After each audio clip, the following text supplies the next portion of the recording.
So good evening friends, here is the time for FCCR day 8. In fact, sorry for delay. First of all, I will discuss the solutions of the previous day, that is FCCR day 7, and then we will move to the fresh question of the day. In fact, this will be the last day in this series, and from now onward it will be in weekly event, because you know on 27th we are having ITJ advanced, and I want my students to actually focus on the revision of basics, and I will advise them to avoid the hectic solutions and the hectic problems of these 2 days. Just have fun and just go for revision of the basics and basic formula. Just keep on revising and see the basic formula and try to revise them and try to write them again and again. So in fact, to keep the basic formulas in mind while solving the paper will be very essential. And don't take too much of pressure in these 2 days. So if you can solve a paper of previous year tomorrow, that will be okay. Apart from that, nothing more is needed. Just go for the revision of the basics, that is more important, and the revision is more important in these 2 days. So this is the last day in this series, and after that this event will be the weekly event. In fact, every week I will be putting up 2 problems, and the interested people may answer, and I will be discussing, and the reward will be also as usual as it has been going. And first of all, I will discuss the reward of the previous day, and that is also again won by Rishit Singla, and reward of the previous day, day 7, is won by Rishit Singla, and we will be continuing with the solution of the yesterday's problem first, and then the fresh problem of today. So FCR day 8 will be, say, the last day in this series, and after that this will become a weekly event. So anyway, I hope you might have enjoyed, and it might have helped you in your preparation for JEE, and it will help you in your preparation for JEE. In fact, past episodes are also important, as I am often saying you, to get the concept is more important than the reward. The reward is just a extra bonus, say you can say, you can taking up, but the emphasizing the concept is the major purpose. So we are continuing with the topic here, okay, and चलिए ऐसा करते हैं कि सबसे पहले question 1 discuss कर लेते हैं. सो क्वेश्चन 1 ये है कि हमारे पास एक कॉइल था, और इस कॉइल के साथ पैरेलल में दूसरा कॉइल लगा हुआ था. इस पहले कॉइल को हमने बैटरी से अटैच कर दिया था. इस पहले कॉइल का इंडक्टेंस L1 है, सेल्फ इंडक्टेंस L1 है और रेजिस्टेंस R1 है, और दूसरे आर्क का L2 है, R2 है. दोनों को एक दूसरे के पैरेलल नज़दीक रखा हुआ है. और क्वेश्चन कह रहा है कि हम जब स्विच को क्लोज कर दिया, ये बैटरी लगी हुई है V वोल्ट की, जब हमने स्विच को क्लोज कर दिया, तो क्लोज करने के बाद जब इसमें स्टेडी स्टेट करंट आ गया, in the process of steady state current attend in the first coil, the total charge that has flown through the second coil is Q. So what is the mutual inductance between them? So what will happen, I may assume it like this, let at some instant after closing there will be some current flowing in the first loop, and let at some instant the current here is say I, okay, and from this I let the mutual inductance between 2 be M. So M is unknown to me, but it will be M. Then I can say at this instant, if this is in say clockwise sense, so I can say the magnetic field will be into the plane. So the magnetic field that will be coming up here will be like this, and from with this magnetic field, so into the plane attached magnetic flux will be here. So the flux on second coil I can write MI. Okay, and for this coil, in fact this rate of change of flux, if I say what is the induced EMF, if this is the into the plane magnetic field, and say it is increasing. So in this case here E2 induced EMF will be here. In this sense, so E2, the magnitude of E2, the sense will be this d phi 2 by dt. So I may say it, magnitude is this, so M di by dt.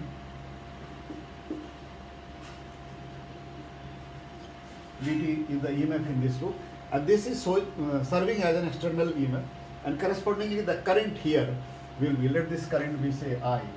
So this current will be I is E2 minus L2 di by dt minus R2I. So this is the equation of the KVL in the second loop at the instant. So what I know, if I integrate it, what do I get here? This is EL, that's M di by dt. M di by E2 is M di by dt. Okay, so E2 here is M di by dt. So I am getting here from this I am continuing this equation here. Say I am getting m di by dt minus L2 di by dt minus R2I equal to 0. So what is I here? You see, so I am getting this m di minus L2 di equal to R2 id. Now you see, if I integrate it in this limit, if I integrate it, what do I get? M integral di. So starting from 0 current to ultimately the steady state current. Let the steady state current say Is is there. So I increase and find I steady. The integral of di is actually I steady state current. So we are getting here M. Now this is important.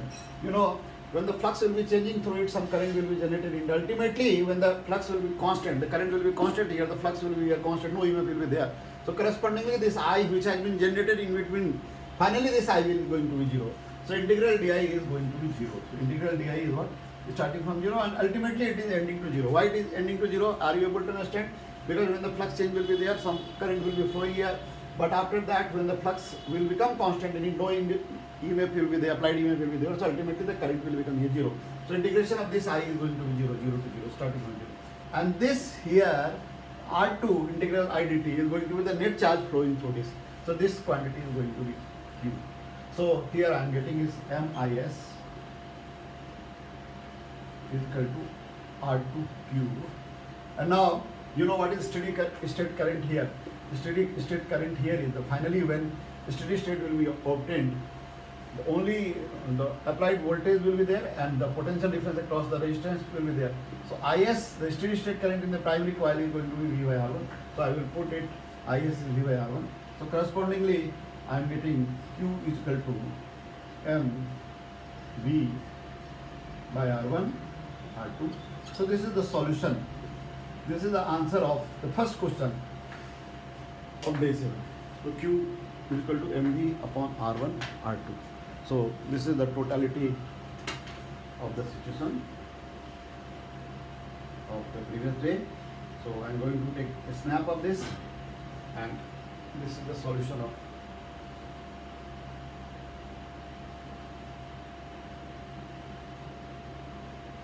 okay.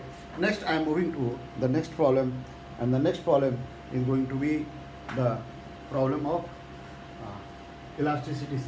So this was the first question of day 7. Now the second question of day 7. The second question of day 7 is this. So we are going to move to the second question of day 7. The second question of day 7 is we are having a hollow sphere of thickness T, and the thickness T is very small as compared with its radius. So every radius is R, say. So it's a very small. Now we are having the gas here, say initial pressure is P0 and outside pressure is also P0.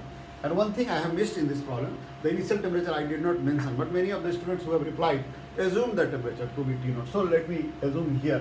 I first thought to give the T0, but then I have seen whoever have replied, they have replied with T0. So I did not correct it because I thought obviously my students are themselves assuming what is required. So that's good. So I have assumed the temperature to be T0. Now what is happening when we will be increasing the temperature? You can see here the inside pressure will be growing.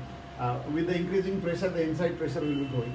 So when the pressure is say the increase by delta P, so due to the increased pressure, if I consider only the hemispherical part, say this hemispherical part, in fact I can take the element also, but to visualize hemispherical part is better.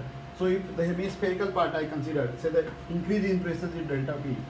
So whatever the increase in pressure will be there, corresponding to that, the pressure forces will be acting like this. And you know, the result of this pressure force will be, this pressure force, the extra pressure generated here, will actually result in the net force. And that, if I consider the only hemispherical part, the extra pressure force I can get by taking up only the projection area, that is the pi r square. So the force due to the extra pressure will be delta P pi r square.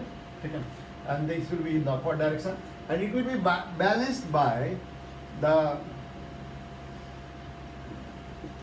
stress developed. If I consider only the ability of hemispherical part, in fact, if I consider only the ability of hemispherical part, two forces will be there. This pressure force will be in upward direction, and at the same time, the elasticity stress force will be there. So elasticity, if the stress developed is say S, so correspondingly on this hemispherical part, the attached area is going to be 2 pi r into T, and on this 2 pi r into T area, 2 pi r into T, only on this area, the elasticity force will be there.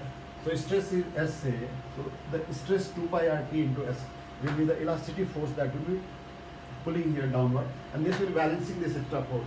So effectively, what I get is delta P is equal to, if I am balancing these two forces, because everywhere this equilibrium will be there, so I am getting it cancelled, pi is cancelled, and so R is cancelled.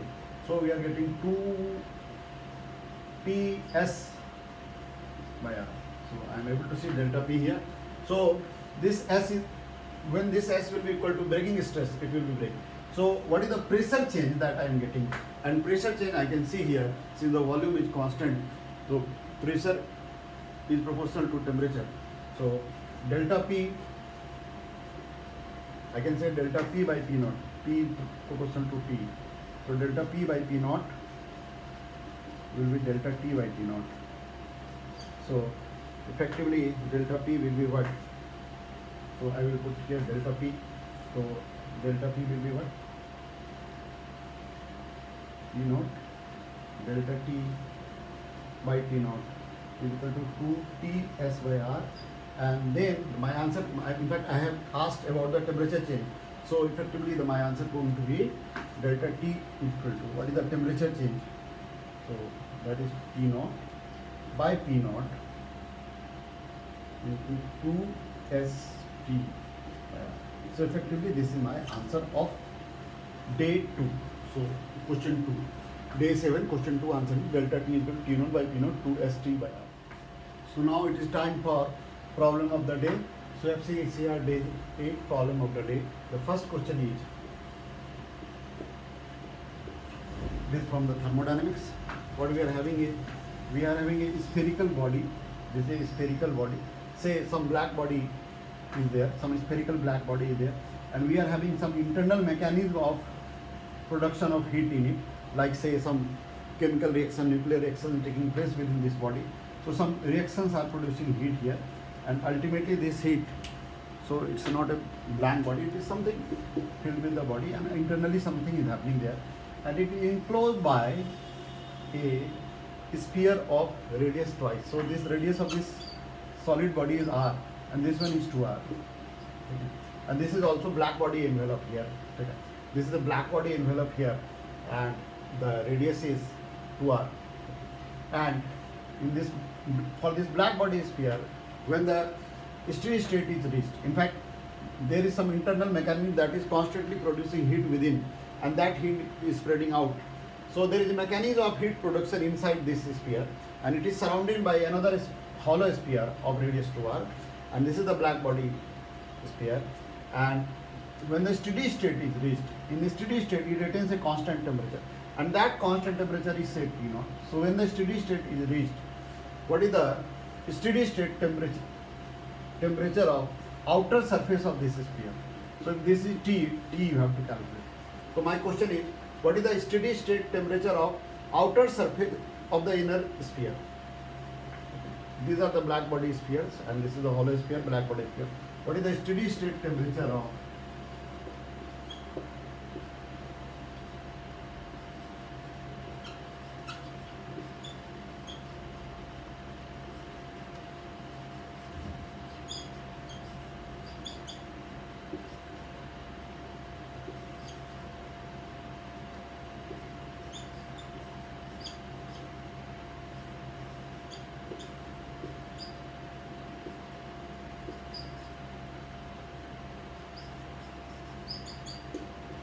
So my question is, what is the steady state temperature of the surface of inner sphere? Okay. The steady state temperature of outer surface is T naught. T naught is given to us. So this is the question. And the second question is going to be, the question 2 now we are going to discuss. The question 1 is this one. So let me take a snap of this question. Just a minute. So by that time, let's see the question. I'm going to take up a snap of this question.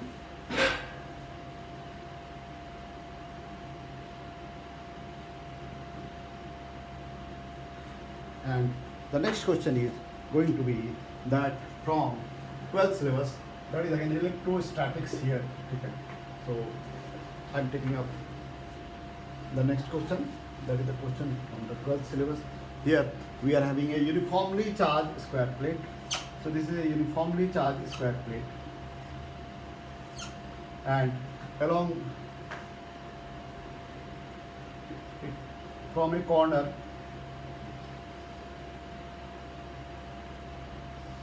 uniformly charged square plate, and from a corner normal to the surface of the plate, a rod is fixed.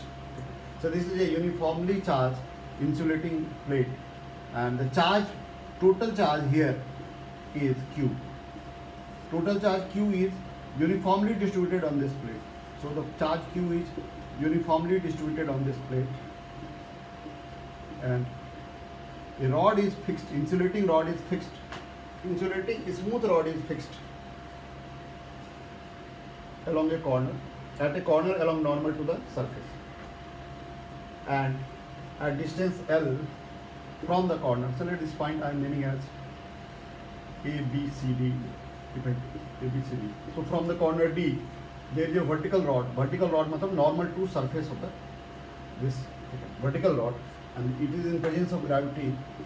So a vertical rod is there, a smooth rod is there, and a bead is there. Bead you know is those objects which move along a guided line. So on this rod a bead can move.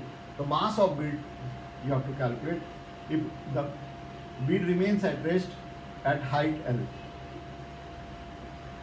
So what I say ABCD, this point is P.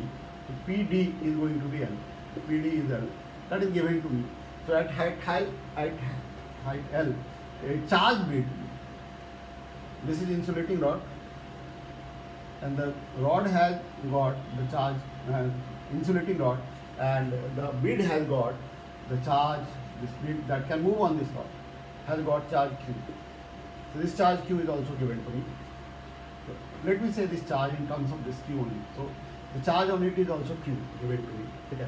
So what you have to calculate is what is the mass of the bead. Question is what is the mass of the bead. If the bead remains in equilibrium at height L, what is the mass of the bead? Okay. If the bead remains in equilibrium at height L, what is the mass of the bead?